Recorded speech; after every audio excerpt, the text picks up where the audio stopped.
ঢাকাসহ বিভিন্ন জেলার ফিলিং স্টেশনে জ্বালানি তেলের তীব্র সংকট দেখা দিয়েছে। ফলে তেল কিনতে ঘণ্টার পর ঘণ্টা অপেক্ষা করতে হচ্ছে গ্রাহকদের। এতে ভোগান্তিতে পড়েছেন তারা। এদিকে জ্বালানি ঘাটতি ও নিরাপত্তাহীনতার কারণে যেকোনো সময় দেশের পেট্রোল পাম্পগুলো বন্ধ হয়ে যেতে পারে, এমনটা জানিয়েছে Bangladesh petrol pump owners association. বিজ্ঞপ্তিতে বলা হয়েছে, সারা দেশের পেট্রোল পাম্পগুলো প্রতিদিন যে তেল পাচ্ছে তা দিয়ে ক্রেতাদের চাহিদা পূরণ করা সম্ভব হচ্ছে না।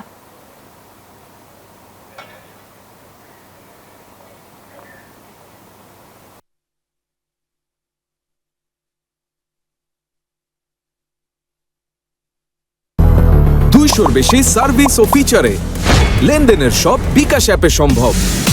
রাজধানী সহ বিভিন্ন জেলায় জ্বালানি তেলের সংকট দেখা দিয়েছে। এতে ভোগান্তিতে পড়েছে গ্রাহকরা। এ নিয়ে বিস্তারিত জানাতে আমাদের সঙ্গে যুক্ত হচ্ছেন সহকর্মীরা। শুরুতেই যাব খিলক্ষেতে, রয়েছেন আমাদের সহকর্মী বদরুল আলম শাওন। শাওন, জ্বালানি তেলের সংকটের কারণ হিসেবে কি বলছেন সংশ্লিষ্টরা? বিস্তারিত কি তথ্য রয়েছে জানাবেন। ধন্যবাদ। আমি সকাল থেকে এই খিলক্ষেত এলাকার যে পাম্পটি, এই পাম্পটির সামনে অপেক্ষারত যারা গ্রাহকরা রয়েছেন তাদের সাথে কথা বলছিলাম। তারা যেটি বলছেন যে প্রায় 1.5 থেকে 2 ঘন্টা ধরে এক একজন তেল সংগ্রহের জন্য এই খিলক্ষেতের এই পাম্পটিতে অপেক্ষা করছিলেন। কিছুক্ষণ আগে এই পাম্পটিতে তেল সরবরাহ প্রক্রিয়া স্বাভাবিক হয়। আমরা পাম্পটির কর্তৃপক্ষের সাথে কথা বলেছি। তারা যেটি বলছেন, সকাল থেকেই পাম্পটি বন্ধ ছিল তেল সংকটের কারণে।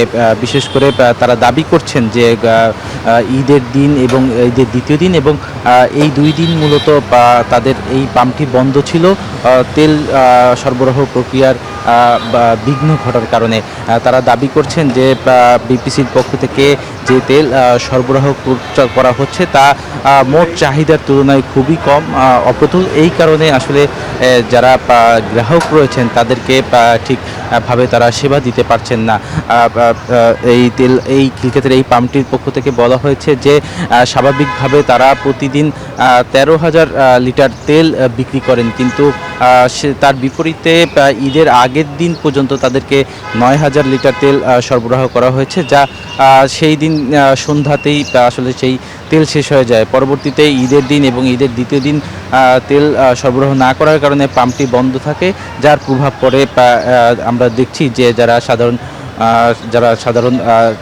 তেল সরবরাহ গ্রহীতা রয়েছেন তাদের মধ্যে এক ধরনের প্রতিক্রিয়া দেখা যায়।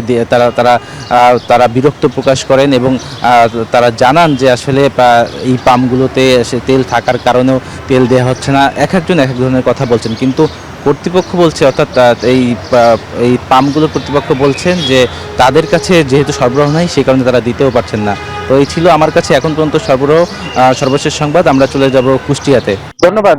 আপনি ঢাকা থেকে যেমনটি জানাচ্ছিলেন, না কুষ্টিয়ার চিত্র কিন্তু একই রকম। পাম্প মালিকরা বলছেন যে এই ঈদের ছুটি চলমান থাকায় তারা ডিপো থেকে তেল সংগ্রহ করতে পারেননি, যে কারণে মূলত তাদের কাছে যে মজুদ ছিল সেই মজুদ ইতিমধ্যেই শেষ হয়েছে এবং আজকে সকাল থেকে কিন্তু পুরোপুরি কুষ্টিয়ার সবগুলো তেল পাম্পই কিন্তু একযোগে বন্ধ হয়ে গেছে। আমি সকাল থেকেই খোঁজখবর রেখেছি এবং চিত্রটা যদি একটু বলি, বিভিন্ন যানবাহনের চালক, বিশেষ করে মোটরসাইকেল চালকরা কিন্তু পাম্পগুলোতে আসছেন। তারা তাদের যে কাঙ্ক্ষিত তেলের চাহিদা সেটি তারা এসে সেটি পাচ্ছেন না। পাম্প গুলো বন্ধ থাকার কারণে মূলত আসলে এই সমস্যা তৈরি হয়েছে এবং তারা বলছেন যে এটি পূর্ব ঘোষণা না দিয়ে এই ধরনের আসলে পাম্প বন্ধ রাখাটা একেবারেই তৈরি হয়েছে, সংকট তৈরি হয়েছে। এবং তারা বলছেন যে সরকার যেহেতু বলছে তেলের সংকট নেই, কিন্তু পাম্প মালিকরা তারা তাদের মতো করে সিন্ডিকেট তৈরি করে এই সংকট তৈরি করেছেন। পাশাপাশি তারা অভিযোগ করছেন যে খোলা বাজারে তেল পাওয়া যাচ্ছে, পেট্রোল প্রতি লিটার পেট্রোল কিন্তু 250 থেকে 300 টাকা লিটারে কিন্তু বিক্রি হচ্ছে বলে এই বাইক চালকরা অভিযোগ করছেন। তারা বলছেন যে পাম্প মালিকরা পাম্প থেকে তেল বিক্রি না করলেও তারা কিন্তু আসলে এই খোলা বাজারে এই তেলগুলো বিক্রি করছেন এবং এখানে একটা সিন্ডিকেট গড়ে তোলা হয়েছে এবং এই সিন্ডিকেটের মাধ্যমে কিন্তু প্রায় 2 থেকে 3 গুণ বেশি দামে কিন্তু পেট্রোল অকটেন বিক্রি করা হচ্ছে বলে তারা অভিযোগ করছেন। তাদের অভিযোগের সত্যতাও কিন্তু আসলে আমি খোঁজখবর নিয়েছি। বিশেষ করে কুষ্টিয়ার সীমান্তবর্তী উপজেলা, দৌলতপুর, মিরপুর, উপজেলার বিভিন্ন এলাকাতে কিন্তু এক শ্রেণীর অসাধু ব্যবসায়ী তারা কিন্তু আসলে প্রতি লিটার পেট্রোল 250 থেকে 300, কোনো কোনো জায়গায় কিন্তু 350 টাকা পর্যন্ত লিটারে কিন্তু এই পেট্রোল বা অকটেন বিক্রি করা হচ্ছে। গ্রাহকরা যেটি বলছেন যে সরকারের নজরদারি খুব দ্রুত দরকার, বিশেষ করে এই তেলগুলো ডিপো থেকে পাম্প মালিকরা কত তেল পাচ্ছেন, কি পরিমাণ তেল পাচ্ছেন, কি পরিমাণ বিক্রি করছেন, সেই আসলে তথ্যটি সংগ্রহ করতে হবে, এবং যারা সিন্ডিকেট করে তেলের দাম বাড়াচ্ছেন এবং সংকট তৈরি করছেন তাদের বিরুদ্ধে কঠোর ব্যবস্থা নেওয়ার কথা বলছেন সাধারণ ভোক্তা বা ক্রেতারা। এই ছিল কুষ্টিয়ায় পেট্রোল পাম্প থেকে তেলের সরবরাহ নিয়ে সর্বশেষ। মেঘলা। লালন, আপনাকে ধন্যবাদ।